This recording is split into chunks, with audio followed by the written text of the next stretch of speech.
Assalamualaikum warahmatullahi wabarakatuh semuanya.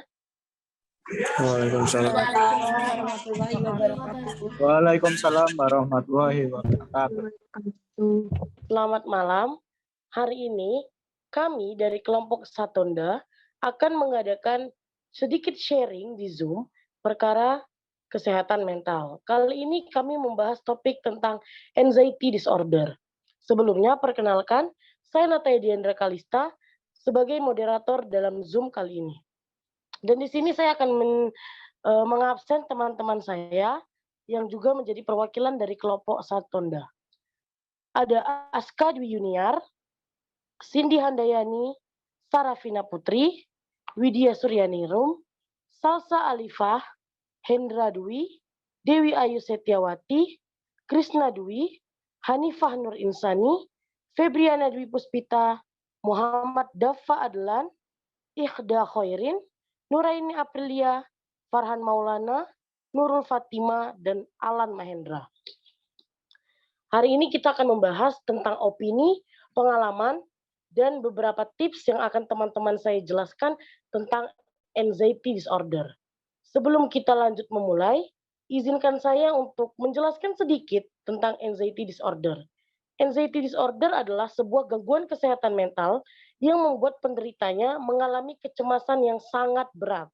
Nah, kecemasan ini tidak bisa kita anggap sepele, karena kecemasan ini membuat penderitanya kehilangan nafsu makan, kehilangan konsentrasi, kehilangan kesadaran, hingga yang terakhir membuat penderitanya terdorong untuk melakukan hal-hal ekstrim seperti bunuh diri.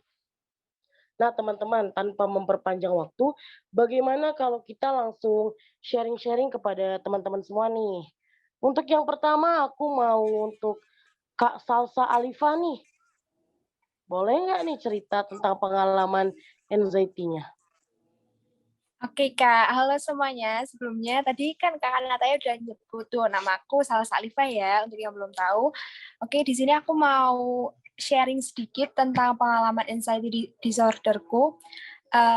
Pengalaman tentang anxiety-ku tuh saat kita ngerasa nggak berharga, when we feel worthless.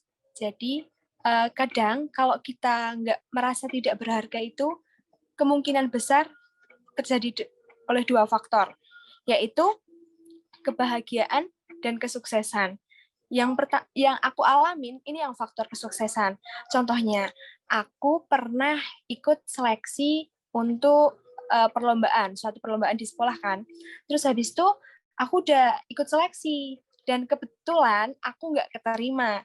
Dan di situ langsung rasanya kayak down banget, langsung kayak nggak, kayak yang udah Kak Nataya jelasin tadi, nggak nafsu makan, lemas, kayak gitu. Nah, waktu itu, kita tuh, waktu aku ngerasain anxiety itu, aku tuh merasa paling nggak berharga, dan ngerasa paling menderita. Nah, itu. Padahal ya teman-teman, kalau kita tahu kisah Nabi Ayub, beliau itu diuji oleh Tuhannya dengan ujian yang sangat berat. Sebelumnya, beliau adalah orang yang sangat kaya raya, lahan perkebunannya luas, ternaknya banyak. Tapi beliau diuji oleh Tuhannya dengan diambil harta kekayaannya, anak-anaknya yang dikasihi meninggal, sampai dia diberi penyakit kulit. Kalau nggak salah, kalau aku salah, correct me if I wrong ya, diberi penyakit kulit sampai bau, dan istrinya pun meninggalkannya. Nah, itu teman-teman, jangan jadi orang yang selalu ngerasa dirinya tuh paling menderita. Kayak gimana ya, sebenarnya kita tuh perlu banyak bersyukur aja. Kita buka mata kita, di sana jauh banyak orang yang lebih menderita daripada kita gitu loh. Jadi jangan ngerasa kita itu hidup paling menderita di dunia ini. Oh iya, kebetulan aku ada quotes. Aku lagi baca buku yang kebetulan relate sama pembahasan kita malam ini. Aku bacain ya teman-teman. Kehidupan ini seimbang. Barang siapa hanya memandang pada keceriaannya saja, dia orang gila. Barang siapa memandang pada penderitaannya saja, dia sakit. Ini kata-kata dari Pramudia Anantatur. Mungkin itu aja pengalaman anxiety disorderku. Nanti kalau ada ada tips yang bisa disampaikan oleh teman-teman yang lain, boleh Kak Nataya. Segitu aja dari aku. Terima kasih. Oke, terima kasih kembali untuk Kak Salsa ya. Penjelasan Kak Salsa tadi tentang pengalamannya itu juga menginspirasi kami yang mendengarnya. Terus cerita Kak Salsa tentang mengambil kisah dari Nabi Ayub juga turut menginspirasi kami juga, dan beberapa tips yang tadi Kak Salsa ceritakan juga mungkin membantu teman-teman yang sedang terkena anxiety dan berada di Zoom ini. Sekali lagi terima kasih ya Kak Salsa untuk pengalaman dan cerita-ceritanya tadi. Ya, Oke nih. sama-sama semuanya. Oke, kita lanjut ke teman kita selanjutnya nih. Untuk Aska Dwi Yuniarni, ada nggak pengalaman yang bisa diceritakan tentang anxiety disorder ini? Uh, kalau aku sih, aku nggak pernah merasakan anxiety disorder yang di sosial kehidupan nyata. Tapi aku tuh ngerasainnya anxiety disorder akibat dari sosial media. Kayak contohnya nih, aku mau upload sesuatu di Instagram, tuh aku sama sekali nggak berani, aku kayak ngerasa gelisah, aku ngerasa cemas. Kadang aku tuh sampai keringat dingin, sampai deg-degan.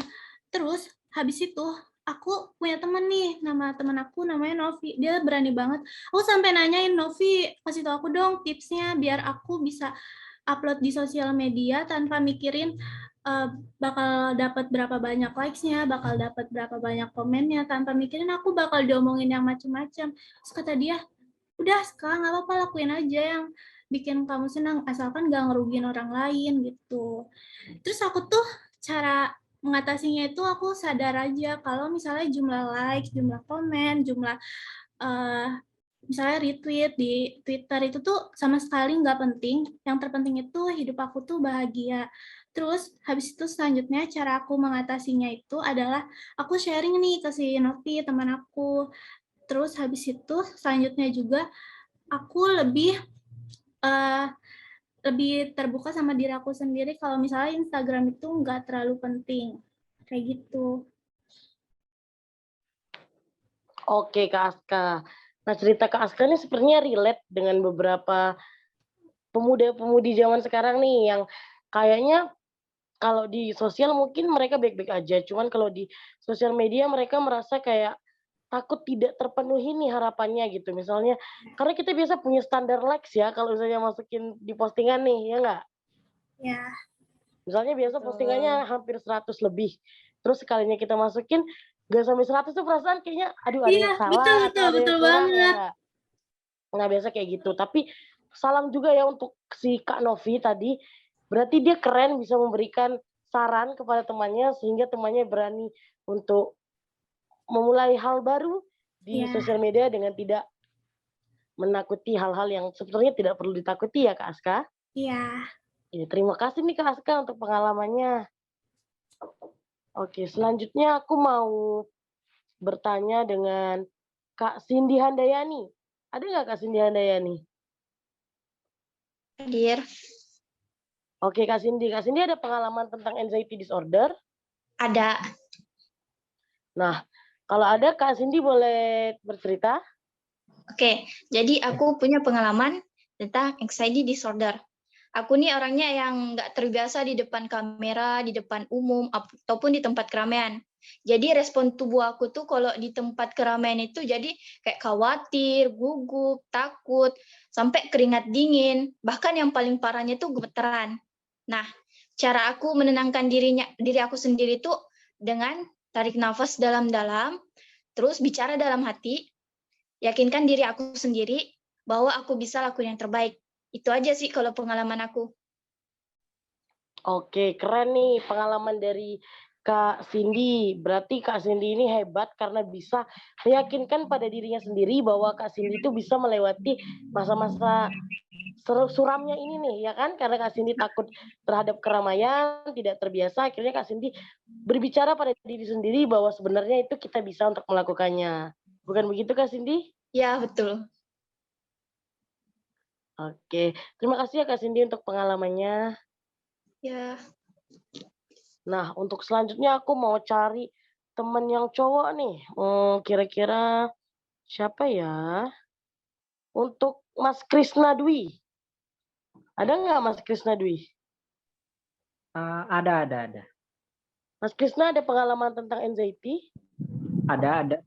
Oke, boleh cerita ya Mas? Ya mungkin pengalamanku tentang anxiety ini mungkin sudah dialami oleh banyak orang ya. Saat sedang menghadapi ujian, itu pasti akan merasakan kecemasan yang sangat amat banyak pastinya. Itu akan sangat mengganggu konsentrasi.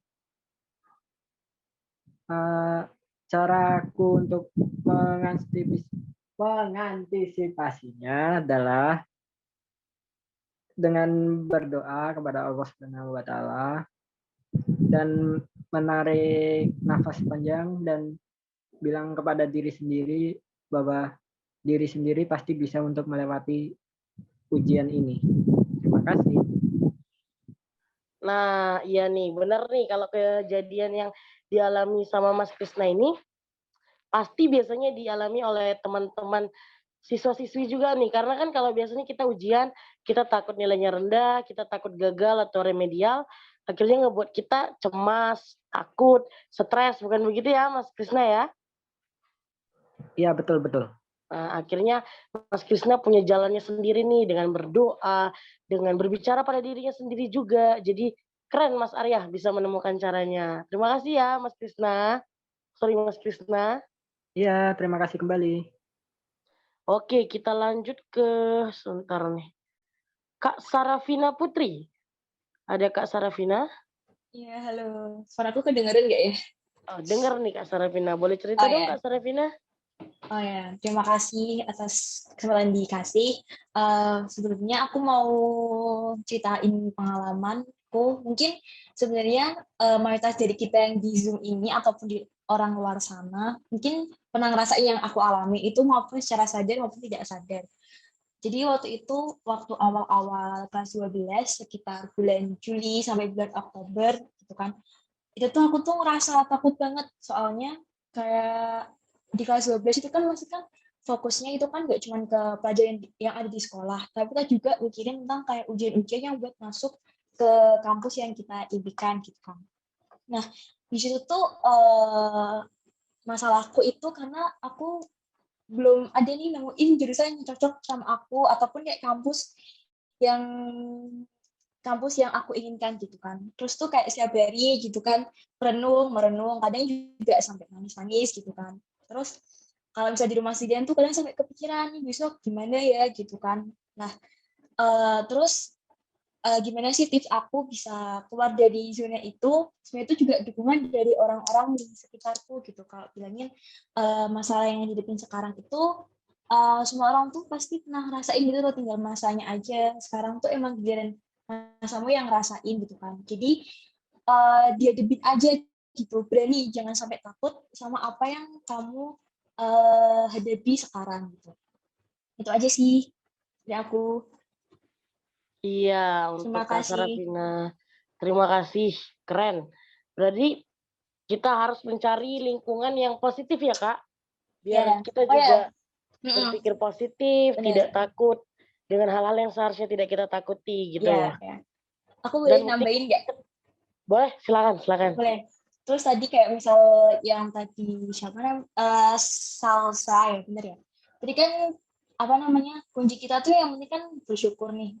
Apa kan kadang kita kan juga ngerasa kalau masalah yang kita hadapin sekarang tuh misal masalah yang paling berat itu. Kadang tuh kalau tips, aku mau kasih tips aja Kak dari aku tuh biasanya aku suka jalan-jalan gitu kayak keliling-keliling aja gitu kan. Kita lihat-lihat aja gitu kondisi orang di sekitar kita. Pasti kita tuh kan juga bakal nemuin orang-orang yang belum seberuntung kita. Jadi biasanya aku lakuin itu untuk kayak ingat-ingat aja gitu. Ingat-ingat untuk bersyukur. Dah, aja ya. Terima kasih. Iya, terima kasih ya Kak Sarafina untuk pengalamannya dan cerita-cerita tentang tips mengatasinya. Oke deh, Kak Sarafina, terima kasih. Aku lanjut ke yang selanjutnya, ada yang laki-laki deh. Mas Dava Adlan. Ada Mas Dava Adlan? Ya, di sini. Mas Dava ada pengalaman anxiety disorder? Kalau aku sendiri belum pernah sih ngerasain anxiety yang sebenarnya gitu, penyakit yang anxiety gitu. Mungkin aku pernah ngerasain kecemasan saja kayak saat kita ingin nunggu giliran presentasi di sekolah gitu. Aku sering ngerasa gimana ya, deg-degan banget sampai pikirannya kemana-mana gitu. Nah, jadi aku punya tips buat ngilangin itu. Caranya kita atur pernafasan, kita tarik nafas dalam-dalam, senangkan pikiran, jangan terlalu banyak mikir gitu. Nah, sama berdoa sama Allah, semoga dilancarkan gitu. Sama yakin sama diri kita sendiri bahwa kita itu mampu gitu. Nah, seperti itu. Terus aku punya saran juga, kalau teman-teman semuanya punya penyakit anxiety disorder, aku saranin untuk ke psikolog, ke ahli ya, daripada kita pendam sendiri atau mungkin cerita sama teman yang teman kita nggak ahli kan dalam psikolog gitu. Mending kita ke ahlinya saja daripada dipendem, nanti bisa jadi bahaya. Nah gitu dari saya. Terima kasih. Iya, terima kasih kembali Mas Dava. Nah, tapi dari penyampaian Mas Dava tadi, untuk di endingnya Mas Dava bilang bahwa yang paling penting adalah pergi ke dokter. Nah, itu yang paling penting sekali. Kalau kita merasa anxiety, itu jangan kita pendam sendiri ya teman-teman, karena itu bisa membuat akhirnya menumpuk di hati, membuat stres, akhirnya malah berpikiran aneh-aneh, mau bunuh diri, mau mengakhiri hidup lah, pokoknya jadi yang enggak-enggak gitu. Lebih baik kita ke dokter, kita ke psikolog, kita berkonsultasi biar bisa mendapatkan jawaban yang benar menurut medis ya. Benar gitu Mas Dava? Betul sekali. Oke, terima kasih ya Mas Dava. Ya sama-sama. Kita lanjut ke selanjutnya. Teman kita ada Mbak Widya Suryaningrum. Ada Mbaknya? Ya, halo. Oke, Mbak Terima Widya kasih, ada Kak. pengalaman anxiety nggak? Iya, mungkin menurut saya ini bukan termasuk anxiety berbahaya ya, cuman gangguan panik atau cemas yang biasa. Jadi dulu itu waktu SMA ada guru yang paling galak di SMA saya. Nah, setiap mau pelajaran ibunya itu pasti pada cemas, pada khawatir lah, deg-degan gitu, takut kena marah. Nah, kenapa kok sampai deg-degan gitu teman-teman saya? Karena guru saya itu walaupun kami tidak melakukan kesalahan itu pasti kena marah. Apalagi kalau dikasih pertanyaan tapi jawabannya salah atau malah tidak bisa jawab, itu pasti kena marah. Dan juga kalau saat presentasi juga, kalau tidak lancar atau tidak sesuai dengan harapan beliau, nah itu malah tambah kena marahnya. Tapi menurut saya ini rasa cemas yang saya dan teman-teman saya rasakan ini malah membuat kami termotivasi ya untuk berusaha menampilkan yang terbaik. Jadi info aja buat teman-teman semua, anxiety ini tidak selalu berbahaya atau tidak selalu membawa hal yang buruk. Jadi anxiety ini juga dapat memotivasi atau memberi dorongan bagi kita untuk mengatasi tantangan atau situasi tertentu. Nah, tips dari saya sih untuk menghadapi situasi seperti yang pengalaman saya ini, selalu berpikir positif saja dan yakin pada diri sendiri kalau diri kita bisa memberi yang terbaik. Dan jangan lupa untuk selalu berdoa sebelum melakukan sesuatu agar selalu diberi kelancaran oleh Allah Subhanahu wa taala. Jadi udah sih cukup itu dari saya Kak Nataya. Oke nih Mbak Widya, Kak Widya, terima kasih untuk pengalamannya. Tapi sebenarnya benar sih, kalau kita dulu sekolah terus ada guru killer, kita pasti takut untuk masuk pelajarannya karena mau salah atau enggak salah pasti kita dimarah, bener ya Kak? Benar. Tapi pada dasarnya di akhir tadi Kakak bilang bahwa anxiety disorder tidak selamanya buruk, tetapi malah menjadi kita terpacu untuk menjadikan diri lebih baik, untuk melawan rasa-rasa cemas yang ada di tubuh kita. Begitu ya kan Kak? Iya, betul sekali. Oke, terima kasih ya Kak Widya untuk penjelasannya, ceritanya, dan tips-tipsnya. Sama-sama. Oke, selanjutnya aku mau coba ke Mbak Dewi, Kak Dewi Ayu Setiawati. Ada nggak? Halo. Halo Kak, ada pengalaman nggak nih tentang anxiety disorder? Ada, Kak. Oke, boleh cerita deh Kak. Kalau dari pengalaman aku sendiri, itu tentang kecemasan masa depan, atau biasanya dialami oleh kalian juga ya. Tentunya itu seperti menjadi harapan orang tua yang dirasakan, yang kecemasan gimana sih caranya kita bisa sukses, menjadi harapan orang tua, selalu berpikir sesuai ekspektasi mereka. Di situ ada tekanan sendiri. Seperti itu, Kak. Iya tuh, bener tuh. Kalau misalnya kita jadi anak, pasti kita merasa menjadi beban orang tua ya. Bukan beban orang tua, maksudnya lebih kayak orang tua berharap kita jadi sukses. Dan kita punya rasa kecemasan kayak, bisa nggak kita sukses? Bisa nggak kita memenuhi ekspektasi orang tua kita? Begitu. Jadi memang mungkin ada rasa kecemasan. Tapi pasti kita punya cara untuk terlepas dari rasa cemas itu. Terima kasih ya Kak Dewi. Aku mau pindah deh ke Mas Hendra Dwi. Mas Hendra Dwi, ada nggak Mas Hendra? Ada di sini. Mas, ada cerita tentang anxiety disorder? Ada sedikit, ada. Oke, Mas, silakan ceritakan. Ya, oke. Jadi pengalaman saya mengenai anxiety disorder yaitu saya pernah mengalami ketakutan yang benar-benar takut, atau nama lainnya yaitu fobia. Fobia yang saya alami yaitu saya pernah benar-benar takut sama hewan yang namanya cacing. Nah, pada saat itu saya pernah mengalami kejadian itu. Saya lagi di sekolah, saya lagi makan di kantin. Terus ada teman saya itu, mungkin teman saya tahu kalau saya itu takut sama cacing. Terus habis itu teman saya ke situ nyamperin aku pas lagi mau makan di kantin. Dia bawa cacing itu gede. Terus pas itu ditunjukin sama saya. Terus habis itu aku mengalami ketakutan yang berlebihan sampai beberapa hari ya saya nggak doyan makan itu gara-gara kejadian itu. Nah, terus cara saya untuk mengatasi ketakutan yang berlebihan ini yaitu dengan saya tidak pernah mendekat jika kalau ada cacing, dan juga kalau ada barang atau benda yang menyerupai dia. Udah cukup sekian. Oke, terima kasih ya Mas Hendra. Tapi Mas Hendranya keren, bisa mendapatkan cara bagaimana agar kita bisa mengurangi rasa cemas dan rasa takut yang berlebihan seperti fobia tadi ya. Ya. Terima kasih ya. Oke.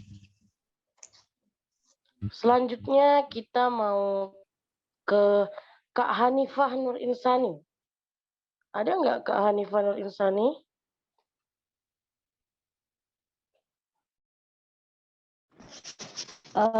Iya, kedengeran nggak suaranya? Kedengeran Kak, kedengeran suaranya.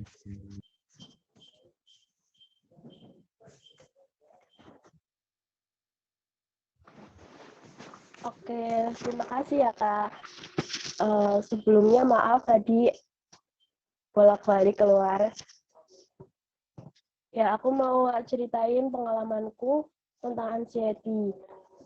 Jadi dulu itu waktu aku masih kecil, aku itu sering banget kayak dikucilkan gitu sama teman-teman, sampai itu saat ini juga kayak masih ke bawah trauma gitu. Kayak aku itu nggak diajak temenan deh sama mereka. Jadinya sampai sekarang itu masih cemas kayak gitu. Terus cara aku buat ngilangin rasa itu sampai di mana aku masuk organisasi di SMP, terus akhirnya menemukan teman yang benar-benar pas banget sama aku, dan akhirnya aku bisa keluar dari trauma itu. Terus juga kayak jangan terlalu circle-circlean gitu. Jadi itu sih sama mendekatkan diri kepada Allah. Oke Kak Hanifah. Segitu aja. Itu pengalamanku waktu dulu ya, teman-teman. Ya, terima kasih Kak Hanifah. Berarti ini sama nih, cara penyelesaiannya seperti yang tadi sempat aku notice adalah dengan cara mencari lingkungan yang positif. Karena kalau kita berada di lingkungan yang positif, maka kita juga akan berpola pikir positif dan tidak ada hal-hal negatif nih di samping kita yang akhirnya membuat diri kita merasakan kecemasan yang berlebihan. Terima kasih Kak Hanifah. Sekarang Ya, sama-sama. Kak Febriana Dwi Puspita. Ya, terima kasih waktunya telah diberikan waktu. Di sini saya akan menceritakan tentang anxiety. Anxiety kan kecemasan ya, pribadi saya sendiri itu orangnya panikan. Itu pengalaman saya yang sangat panjang, tapi akan saya persingkat secara perlahan. Jadi waktu 1 tahun itu, ya kalian tahulah gimana rasanya mencari perkuliahan itu tidak semudah mencari SMA, tidak semudah membalikan tangan gini kan. Nah, kegagalan terus tersalurkan sampai saya itu benar-benar down gitu kan. Ih gimana yo, bisa nggak ya gitu. Pemikiran saya itu cuma satu, gimana cara saya itu sukses. Padahal emang sih nggak semua kesuksesan itu berada di pendidikan. Tapi kan kalau bagi saya sendiri pendidikan itu sangat penting. Nah, terus sampai saya itu mikirnya tuh nggak mau makan sampai 7 hari gitu tuh. Terus orang tua saya juga bingung. Ya udah, dibawalah saya ke suatu tempat dan di situ saya diberi nasihat. Intinya itu gini, cobaan yang saya alamin itu belum mampu dialami oleh orang lain dan saya juga belum mampu mengalami cobaan orang lain. Dari situ saya belajar, oh iya ya, semua permasalahan itu akan mendapatkan jawabannya, tidak mungkin memberatkan. Dan dari situ saya juga punya keyakinan bahwa suatu kegagalan akan tercapai kesuksesannya. Dan saya juga membuktikan 1 tahun saya dulu gap year, saya kan gap year kan, dan sekarang akhirnya saya mendapatkan universitas. Dari situ saya mengisi kegiatan saya dengan organisasi, dengan kegiatan yang positif, terus memperkuat ibadah saya gitu. Dan quotes bagi saya, kunci kebahagiaan itu cuma 3. Bersabar, bersyukur, dan ikhlas. Gitu aja sih sharing-sharing dari saya. Makasih. Oke, terima kasih nih Kak Febriana. Tadi ceritanya juga keren banget. Katanya tadi quotesnya yang aku dengar, katanya di setiap kegagalan itu pasti akan ada kesuksesan. Ya, benar.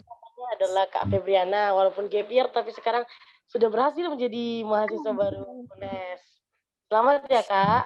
Ya, kalian juga semangat. Selamat juga. Iya. Oke deh Kak, terima kasih. Aku lanjut ke yang selanjutnya ya.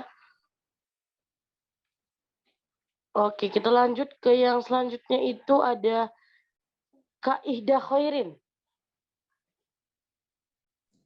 Iya. Kak Ihda Khairin pernah merasakan anxiety disorder? Kalau aku belum pernah, alhamdulillah, merasakan anxiety disorder. Tapi orang-orang di sekelilingku, di saudaraku, ada yang pernah merasakan itu. Jadi aku pengen berbagi tips sedikit aja nih dari saudaraku yang pernah merasakan itu. Boleh ya? Boleh Kak, silahkan. Boleh banget. Pada intinya anxiety disorder itu kan bagaimana kita menangani kecemasan yang ada dalam diri kita gitu kan. Jadi tips yang paling utama sih kita harus berpikir positif kalau sebenarnya apa yang kita pikirkan tidak terlalu penting juga gitu.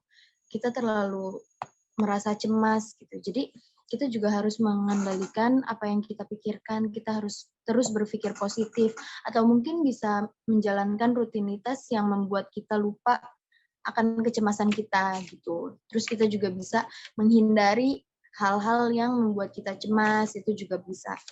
Itu juga faktor dari begadang mungkin.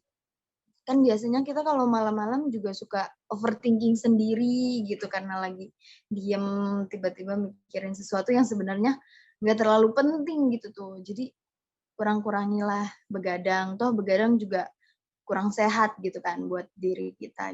Jadi ya seputar itu, dan tips-tips dari tips-tips yang lain juga sama kayak teman-teman sebelumnya gitu. Jadi cukup itu yang aku mau sampaikan aja sih, Kak.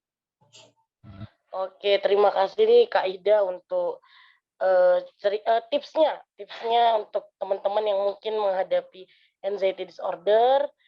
Jadi untuk teman-teman yang mengalami anxiety disorder bisa diterapkan nih tips-tips dari Kak Ida. Terima kasih Kak Ida.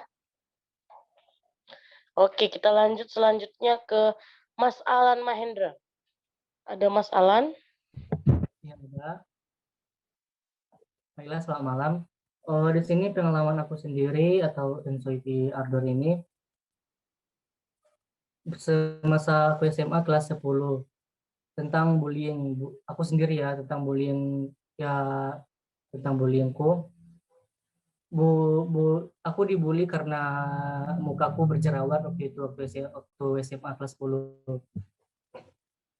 Jadi waktu itu pas masuk pertama SMA, aku dapat nih teman. Aku dapat teman, berteman kami seminggunya. Dari situ waktu kelas 10 itu kan jerawatku banyak banget di pipi, di wajah, di apa ini.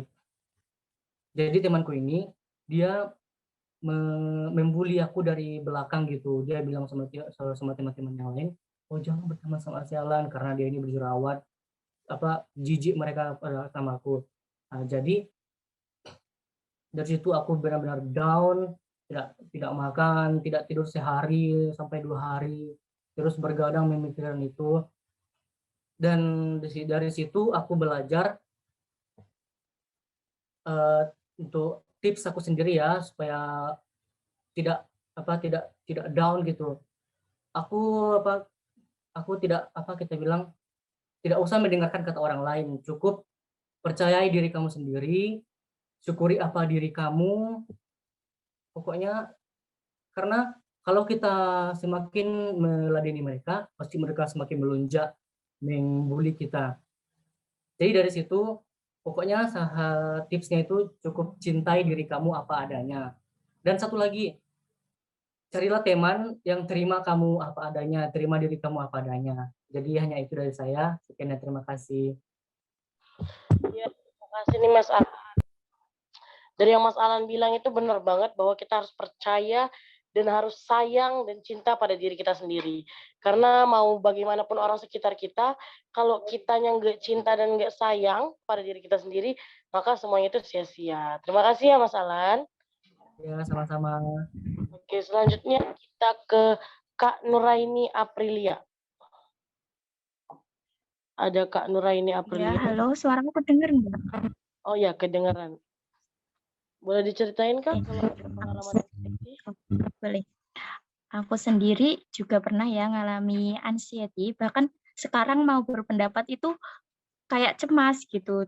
Terus kalau saya itu pernah di suatu organisasi, kalau ketemu orang-orang itu tuh cemas karena saya pernah dikatain buruk gitu sama teman-teman yang ada di situ. Terus saya itu selalu memikirkan tentang pendapatnya orang lain gitu. Jadi kalau mau ketemu orang ke suatu perkumpulan gitu, saya tuh cemas. Dan kebetulan saya juga punya teman yang seperti itu. Kemudian dia itu pernah saya ajak ke tempat yang kayak kerumunan gitu ya. Terus sampai dia itu bilangnya, aku nggak bisa ke tempat kerumunan kayak gini karena aku memikirkan gitu pendapat orang lain gitu. Sampai dia itu mau mual terus kayak vertigo gitu loh. Saya takut gitu. Kemudian saya ajak keluar dan menghirup udara segar, kemudian rileks lah ya. Terus teman aku itu sekarang saat ini itu bisa gitu sembuh dari itu kayak, terus saya tanya, kamu kok bisa kayak gitu? Maksudnya bisa sembuh, nggak mikirin pendapat orang lain gitu loh. Terus katanya dia, kalau kamu berada di lingkungan kayak gitu, mending hindari aja. Istilahnya lingkungan yang toksik atau kurang baik lah ya. Kamu hindari aja untuk apa mental naik lah ya. Untuk diri sendiri, sayangi diri sendiri. Kemudian jangan terlalu memikirkan pendapat orang lain. Kritik atau itu juga perlu, tapi jangan terlalu memperdulikan pendapat orang lain gitu. Kadang kita juga perlu bodoh amat lah ya istilahnya untuk diri kita sendiri agar kita lebih percaya diri gitu loh ya. Itu sudah sekian. Oke nih, iya. Untuk Kak Nera ini aku boleh nanya sedikit nggak?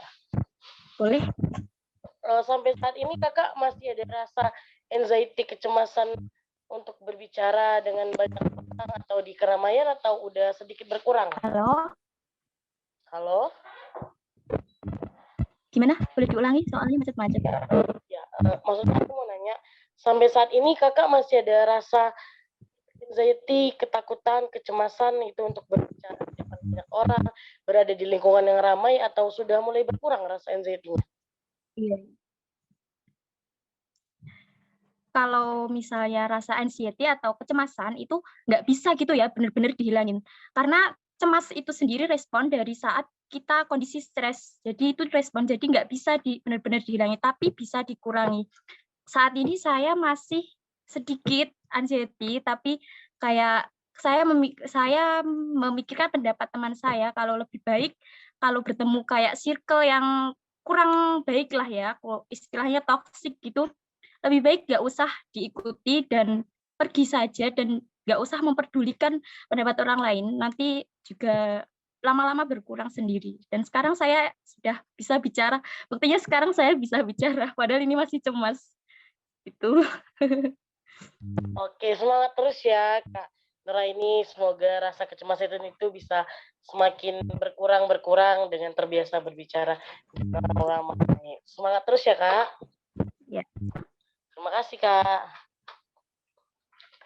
Oke, Ya, terima kasih. Aku mau ke Mas Farhan Maulana. Ya, halo, kedengeran nggak ini? Sebelumnya minta maaf ini kalau nanti ada suara kendaraan lewat, dibiarin aja, soalnya ini di dekat jalan raya.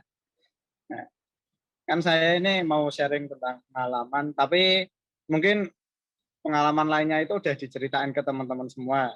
Jadi mau ngambil yang agak beda lah. Ini waktu saya kelas 10 SMA, awal-awal COVID itu, pertengahan COVID, saya punya saudara yang sakit, dan saya itu ikut mengantarkan ke rumah sakit.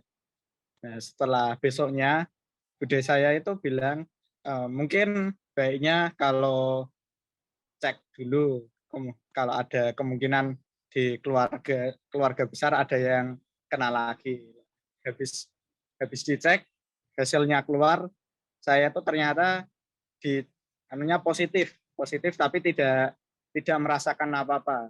Jadi saya itu mau diisolasi juga, seminggu habis tes itu mau diisolasi.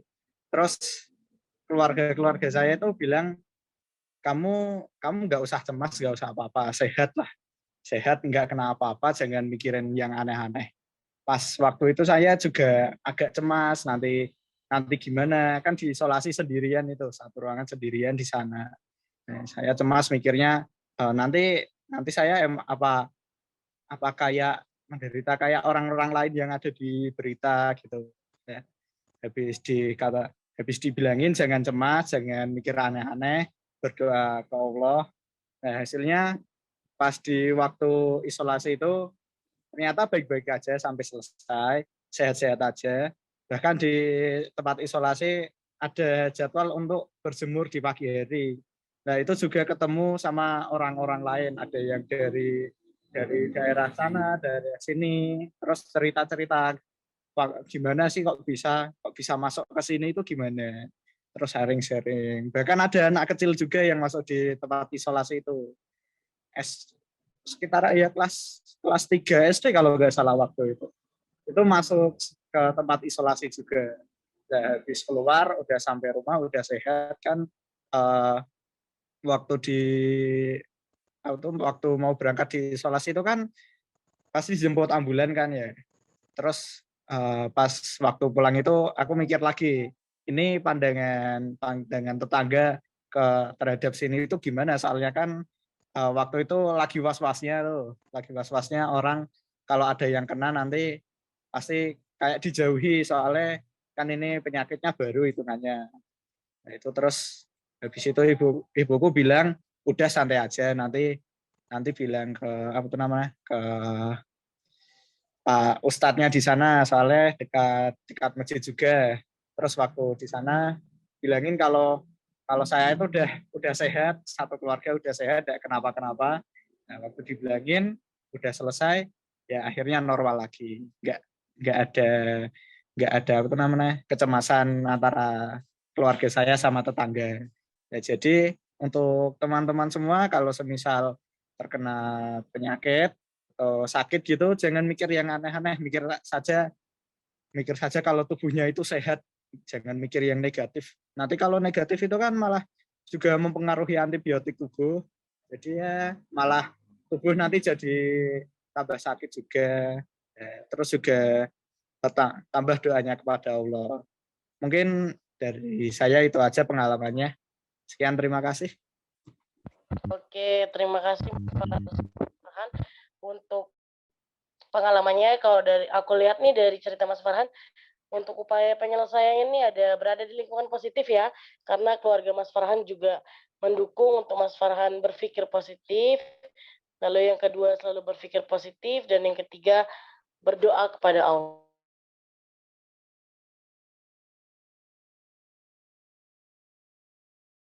Yang terakhir ada Kak Nurul Fatima. Untuk Kak Nurul Fatima, apakah masih berada di? Ya, masih. Oke, Kak Nurul, apakah punya sebuah pengalaman? Sih, Mas, biasa ya. Kondisi di mana aku tuh gemeteran yang bener-bener nggak bisa aku lupain sih waktu itu. Panik, juga keringet dingin. Waktu itu juga tuh waktu ujian. Nah, waktu ujian kan kalau gemeteran temen tuh nggak sadar, soalnya orang-orang tuh pada fokus pada ujian, jadi ya harus ngatasin itu sendiri toh. Nah, cara ngatasinnya itu aku tuh mikirin hal yang bikin aku tenang. Misalnya tuh aku kalau tenang tuh mikirin tentang laut, karena laut tuh ya apa ya buat aku tenang. Nah, habis itu aku juga minum air putih juga biar nggak dak-dikduk lagi kan. Nah, kalau ya itu aja sih dari aku. Kalau kita tuh bisa ngatasin itu tuh ya dari diri kita sendiri, kalau nggak dari diri kita sendiri ya siapa lagi, ya gitu aja sih. Oke, terima kasih nih Kak Nurul. Tadi aku dengar bahwa kalau di Mas memikirkan hal senang, salah satunya adalah laut. Terima kasih ya Kak Nurul pengalamannya. Oke teman-teman semua. Nah kita sebenarnya sudah berada di penghujung acara nih. Tapi sebelum aku tutup, aku mau cerita juga bahwa aku itu pernah merasakan namanya anxiety disorder.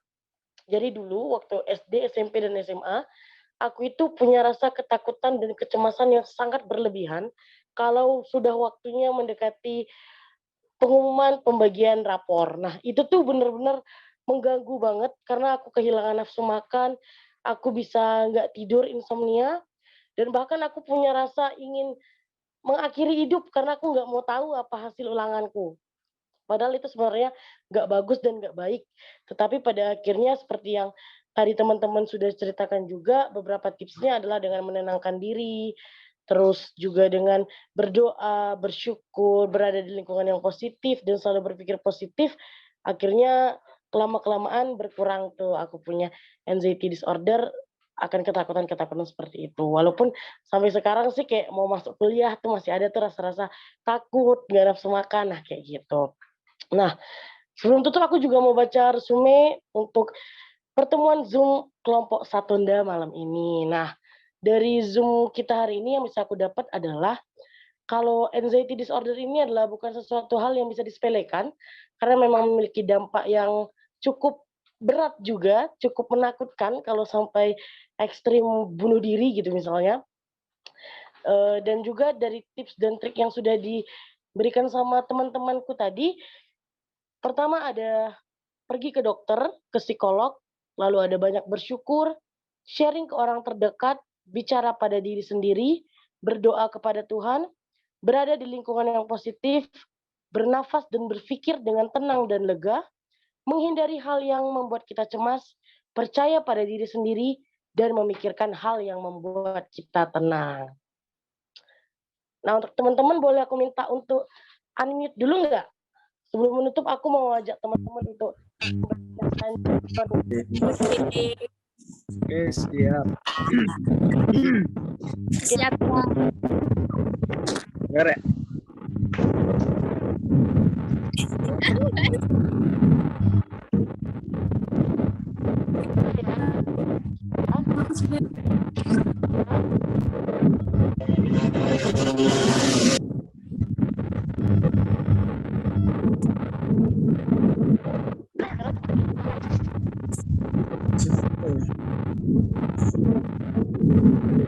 Halo, teman-teman.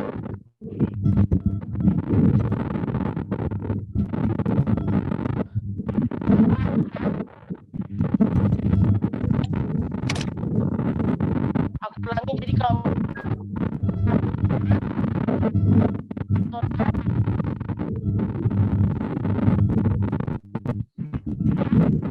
coba ya.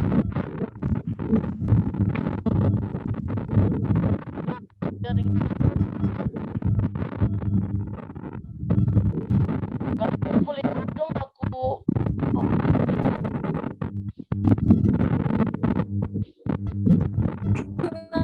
Apa?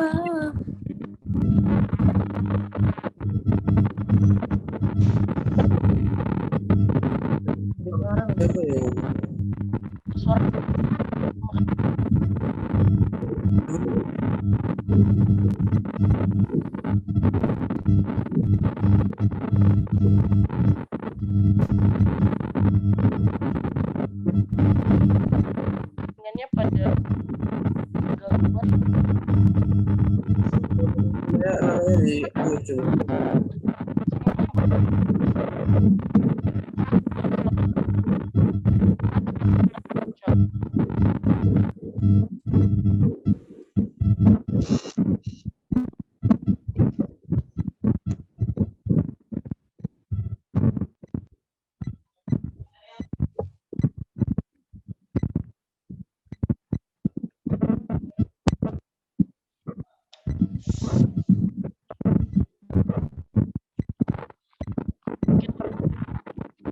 Jadi mau kita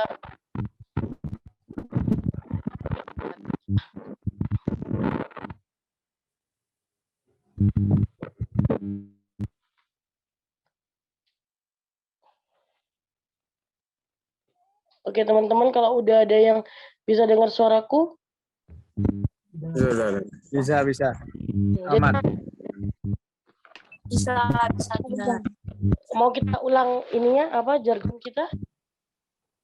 Boleh. Oke, jadi jawabnya Satunda. Oke. Oke. 1, 2, 3.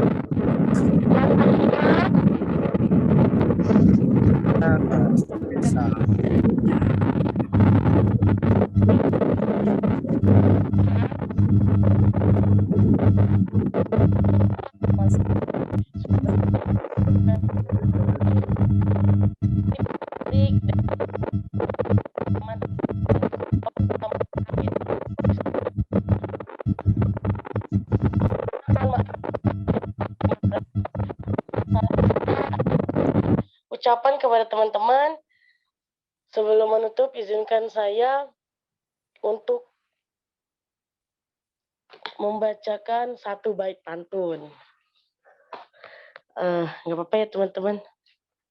Boleh. Boleh. Jalan-jalan membeli bantal bermasa. Kita jaga kesehatan mental bersama Satria pasti bisa. Oke teman-teman. Selamat malam. Bye-bye. Salam warahmatullahi wabarakatuh. Terima kasih.